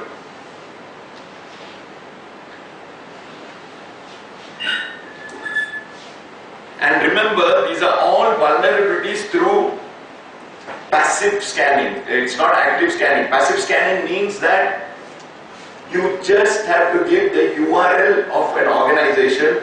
It will go scan. It is not touching that organization or going on trying to hack that organization. It is doing everything based on publicly available data from outside the firewall. So phishing I have already explained, so we can move on. But here, this is the phishing domain. It will actually tell you, I have masked it in blue color. Otherwise you would have seen that same organization's name, how it has been changed. Okay, I don't have many slides left now. Okay, cloud buckets and code leak. Cloud buckets is, you know what a bucket in Amazon Web Services? In Amazon Web Services, there's a thing called S3 bucket. Okay, that S3 bucket means, simple storage service for Amazon. So it is nothing but a container where you can upload, like we are uploading to Google Drive and all that. No, we go and put many things there. So if I can pay based on how many buckets I have used. So you can upload everything into the bucket. So this actually goes and checks also whether in Amazon Web Services, whether any bucket has been compromised. Okay, and remember one thing, that I'll tell you another reality. Some developers, they work in the office, right? And then they want to continue working in the house, or they're going on vacation, they want to work also. They may not be able to access for that. So some people upload the source code to GitHub. You know about GitHub? GitHub is now taken over by Microsoft, and it is a place, it is the place for developers, right? Because you have a lot of tools there. So they load it in GitHub and they continue to this thing. Now that is a serious thing. When you go and upload source code into GitHub, someone can get, if it is compromised, your user ID and password, you can get into GitHub, then you can get the source code there, right? So these are some of the realities. Dashboard. So this final dashboard, which will actually show you that what is the risk rating and what is the criticality, etc. So I think I've come to the end, and so thank you, and I hope I didn't confuse you all, and I could communicate some of what I know, and I hope it helps you in taking some interest in this area and read about it. It's really fascinating actually, and it's really very thought-provoking to see how you do something and how they get ahead of it, then you do something, then they get ahead of it. It's really it's a real catching game. So thank you so much for coming, and thanks for sitting and hearing me out. If there are any questions, feel free to ask. So with all this technology, why these hackers and all are not looking for? Sorry? With all this technology, why these hackers and misusing people not taking part? Because they are also using technology. They have their own technology, which is ahead of ours. They also use hacking tools. But you cannot trace back. Like the saying is that the only computer that is safe today is when you buy the new computer, it's still in the box and it's not even put, the plug is not put. The brand new computer is the only safe computer. Nothing else. Once you connect, you're finished. Are password generator programs, are they a good thing to use? Password generator? Yeah, you can password generator program. So every time instead of having your own password, you can use that password generator program. And you can It generates a password for you to use. Yeah. Are they safe thing to use? Yeah, because you will be generating it on your mobile or something, yeah. Yeah, but if you lose your mobile, then had it. Yeah. Or a laptop. Yeah. Sir, this is regarding the Shadow IT. Shadow IT is. Yeah. Sir, Shadow IT is fine with bigger companies, but the same thing is happening in small companies also. Yes. So they cannot be able to afford the big like. No, they can't. They cannot go for AIs and all. So how we can suggest them to mitigate all those things, because it's happening I myself know few things are happening like this. So what we can suggest to the management? Practically speaking, I'm not asking theoretically whatever is said. No, yeah, for these, but smaller companies, the exposures will not be that much like this, because you take if I'm having a CA firm, right?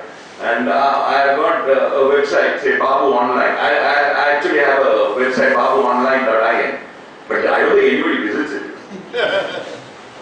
So I don't think I'm a threat to anyone. Who wants to know what I'm doing in IT security and all that? I'm only talking and advising clients, that's all. But if you take a normal small CA firm, a big four, right? They're big. That guy might find something useful there.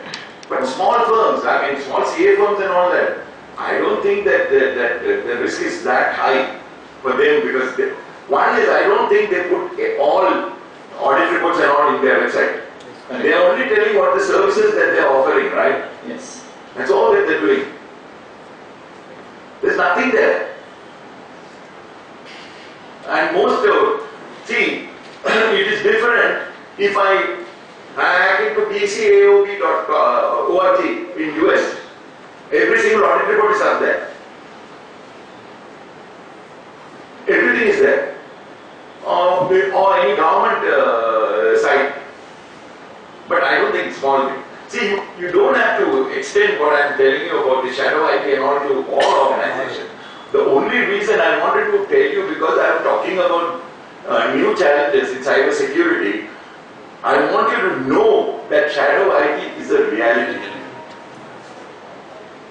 Not just within that perimeter. That's it. That's all I wanted to do. We were knowing these things were happening, but we were not knowing that the name of it. What is it? No, it's now if you put shadow IT on Google, you'll find a lot of people are talking. I told you, Alien Security is doing this, Cybersecurity.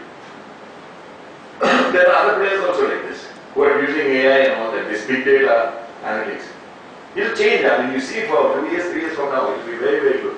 They will be able to, using this AI and pattern recognition, hopefully I feel that they will be able to predict that one hack will happen now. If they can reach that and predict that this group may attack this group, then that will be fantastic. But then those guys will find something more. They will also start using AI. So it's a cat and mouse game actually. So in order to protect the password, what would be the best approach that we should adopt according to you? Because these days we use a lot of online activities we carry out. So to safeguard, whether it is net banking or any other apps where it asks for a lot of information in terms of your user ID and password, what is the best way? Because most of us, what we do is either put it in a laptop in an Excel sheet and try to enter the details. According to you, what would be the better approach? My suggestion is keep it as long as you can, very long. Okay. Like my son, he's an IT guy. His password is like a sentence. So you keep it as long as you can with alphanumeric and all. Even a password cracker will find it difficult to crack it. And I read, I think one guy had suggested, I thought it an excellent idea. You must have heard that about a sentence that you like and taking the first alphabet. So you remember a sentence that you like and you take a first alphabet of each word and that will be your password. So all you have to remember is that sentence for the rest of your life. So if I say, I love my mother, my mother's name, right, and her date of birth, right, in day, date, month, year. So I've got all characters, it's alphanumeric. So I love my mother, I-L, M, and if my mother's name is whatever, say starting with S, say, right, S, and then I can put 23, December D, and then say 1910. Okay, 10. Now that is something only I know, and it is very long. The password is very, very long. The problem is you have to change frequently, every 15 days. See, some bank side will ask you to change frequently. Correct. You cannot do this exercise for all the time. No, all you have to do is just you have to twist that sentence. Just twist the sentence, then the word will come this way. No, But don't forget the sentence. My God, you should forget. no, sir, but we'll be using it for multiple, applications. So in that case, do you keep it, common, or you keep changing it? In that No, case, but like he rightly said, some of them will force you to change it. yeah, that's So true. banks will force you to change it. And they will tell you that it cannot be the last. Yeah, previously used one. Previously not used one. Yeah. So some of them will tell you to change it. So you have to change it whether you like it or not. Which means we again come back to the point that it's different permutations and combination of the first password I started. I will definitely not bring a completely new password because it will be written somewhere and it will be on a post-it sticker. Yeah, that's what my question was. Do you again retain it, in your memory, or you put it in an Excel, or your stick pad, or whatever? Actually there is a app available, you know that, mobile app. It's a password vault. You can download it. But how safe it is? No, it is safe because you need the key to open that vault. And then store everything inside that. But the developer of the But all encrypted, everything encrypted. But It's a free app, isn't it? Free. the owner of the developer of the app may get access to it. No, it's encrypted and stored. But still they will ask you, see whether we will have access. We have to give before downloading or Yeah, of course. When you are we'll entering, access to that's the- what will have. We'll access to your phone numbers, we'll access to the messages, everything you have to give, then only they will give the Yeah. permission to this thing. But I would think that most of these password guys is not just encryption, actually hash it. Once you hash it, you cannot reverse it. You know, especially if you use SHA-256, which is in blockchain, there's no way you can reverse it. You know, they'll be using very high-end hash algorithms. Because it is password. So that you cannot re-engineer it. So, meaning the developer of the software may find out your password and all your digits signs. It is provided by one or two service providers only. So, are you saying that Karvi will know my digi signature or somebody else will know my digi signature because I have changed? No, it will be all encrypted. Or encrypted. But if I have the encrypted key, that will not be given to everybody. That you can decrypt. Yes. Sir, one more question. We have institute publications like for the various possible scenarios of systems audit, like case studies and audit report. Do we have any such materials? No. Sadly, no. It's required. Required, I tell you. Because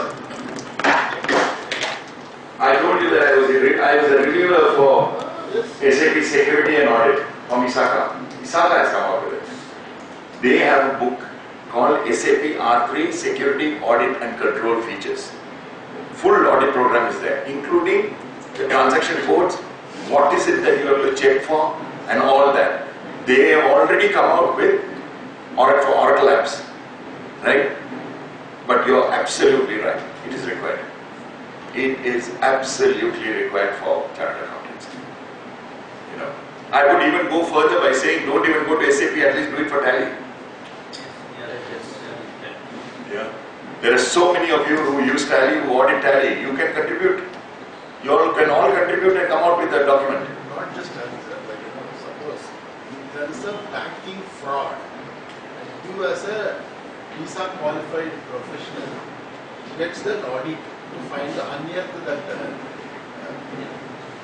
fraud or mistake or misuse, whatever means you call it. You should know where to start, how to start, and what to do. Agree. Because as the course itself suggests, you can still retain your domain character, and you need not be a technical person. That's what the visa course. Correct. So to start with, it says that. So you are entitled to continue as a chartered accountant only, with of course having a peripheral knowledge or a bird's eye view of the systems and other technicalities. Correct. You are not going to configure a bus technology or a star technology. Nothing.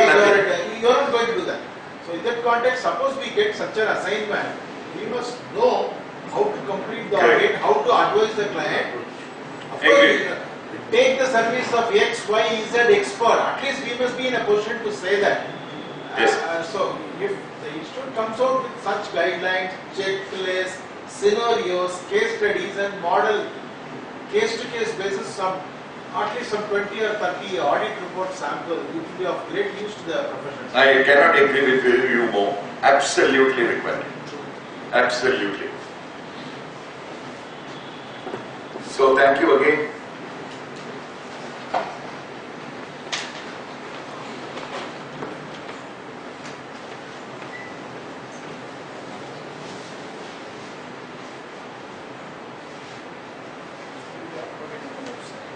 I will send you the PDF. Well, I normally don't give it the PowerPoint. I'll give it as PDF. Thank you.